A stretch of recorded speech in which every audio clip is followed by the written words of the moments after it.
It is Kieran Trippier. It is delicious! Glorious! Glorious! Walker in there too. Luke Shaw! Harry Kane wants it played into him. He chooses Grealish instead. It's Grealish! It's Kane! I think like this has happened for a long time. Here's the overhead kick from Kane! Palmer finds Watkins. Watkins turns! Watkins scores!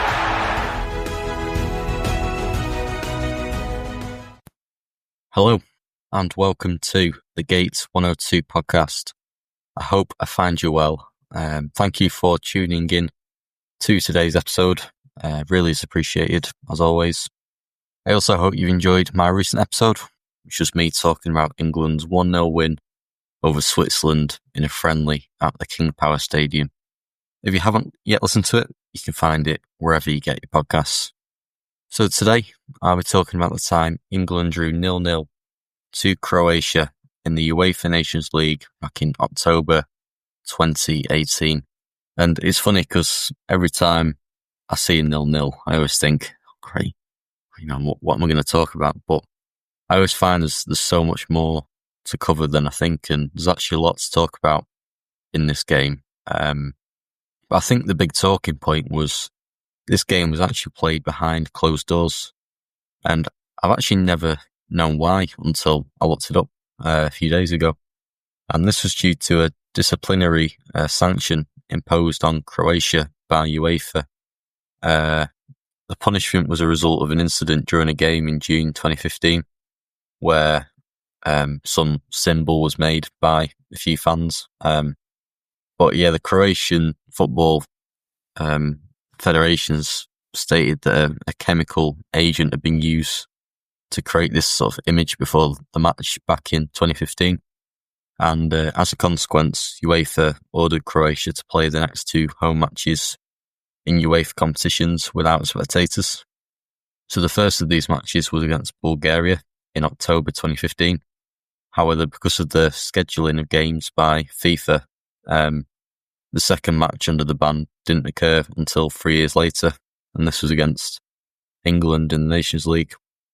And this game actually marked the first time in England's history that they'd played a competitive match behind closed doors. And this was a shame for England fans because they hadn't done anything wrong and the incident wasn't to do with them, but it was behind closed doors. But there were a few England fans on this sort of grass bank outside the stadium at the top of this hill. So I think some climbed trees, So some England fans did make the journey and saw a bit of the game. And it's funny because I've actually had a few fans contact in and send in a few pictures and videos of them at the game. So like I say, although it was behind closed doors, there were a few England fans who made the trip.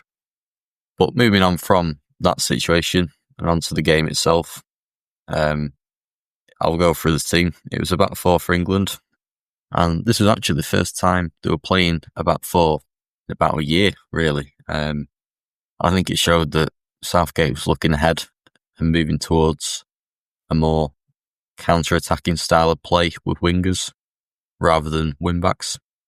So Jordan Pickford started in goal, a back four of Kyle Walker, John Stones, Harry Maguire, and a first start for Ben Chilwell. His second appearance overall, but his first start, so a special moment for him. Midfield three of Eric Dyer, Jordan Henderson, and a return for Ross Barkley. Now this was the first time Barkley had played for England since May 2016 in a 2-1 win against Australia. So yeah, it was a return for him and straight into the starting 11 as well.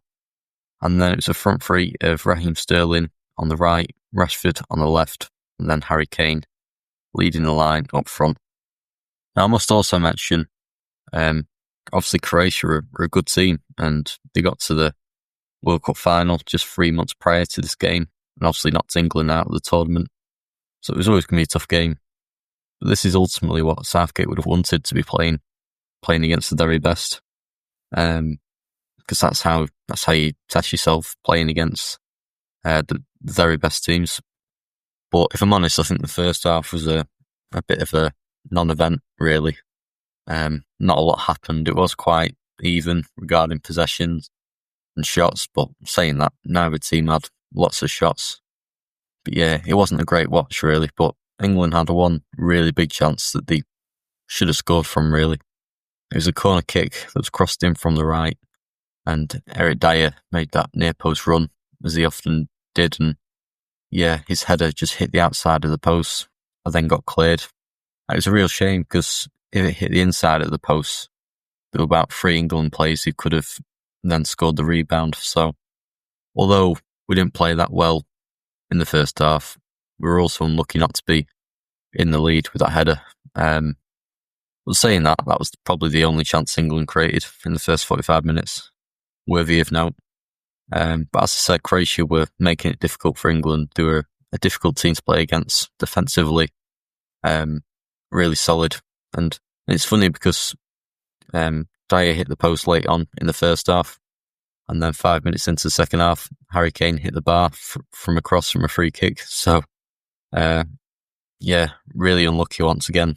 But it was good to see England create chances. But yeah, to hit the woodwork twice in 8 minutes is really unlucky. But I must admit, England looked a lot better following this. Just the energy and the tempo that we were playing at was just a lot faster, a lot more intent. And yeah, definitely an improvement from what we saw at the start of the game.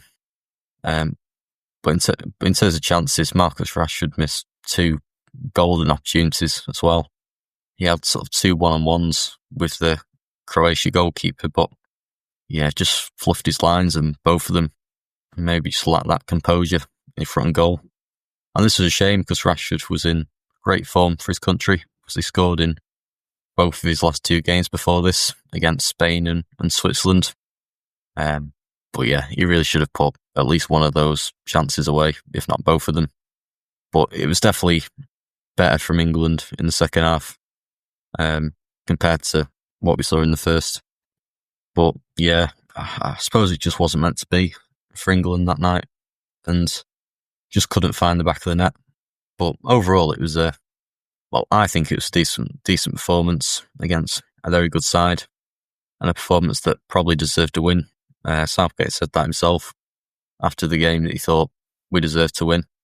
However, there were fans after the game saying it wasn't the greatest performance, so it did divide opinion, I think, this game. But I know I mentioned it before, but it didn't help that it was such an eerie atmosphere around the ground with having no fans there. It was strange, and you could hear the echoing of high fives, and England had Pickford and Henderson playing, obviously 2 Geordie boys who like to shout a lot, and you could hear like word for word what they were saying. So, yeah, it was odd. It was just very strange.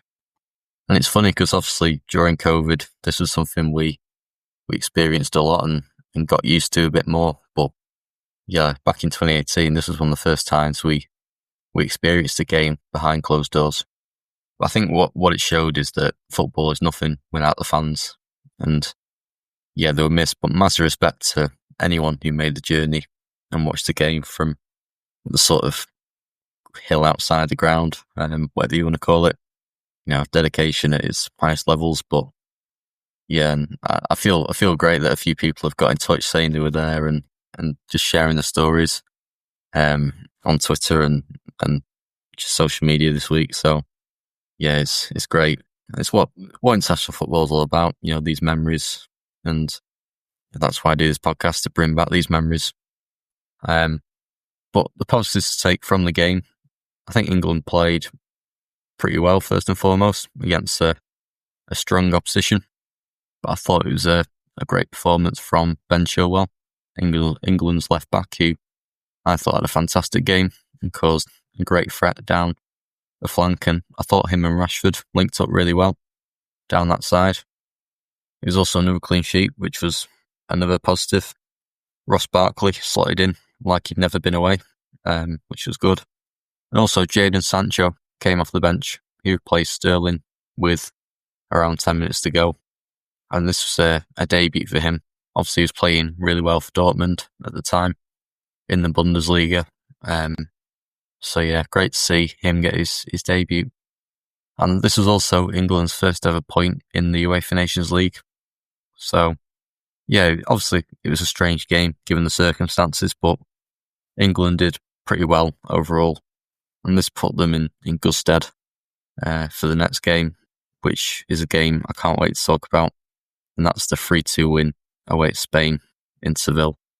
And yeah, that was a special night, and I'll be talking about that game in my next episode next week. And it's funny, when I started this pod, I remember just thinking about which games I'm looking forward to talk about, and that Spain away was just one of the first ones that came to mind. So yeah, looking forward to next week.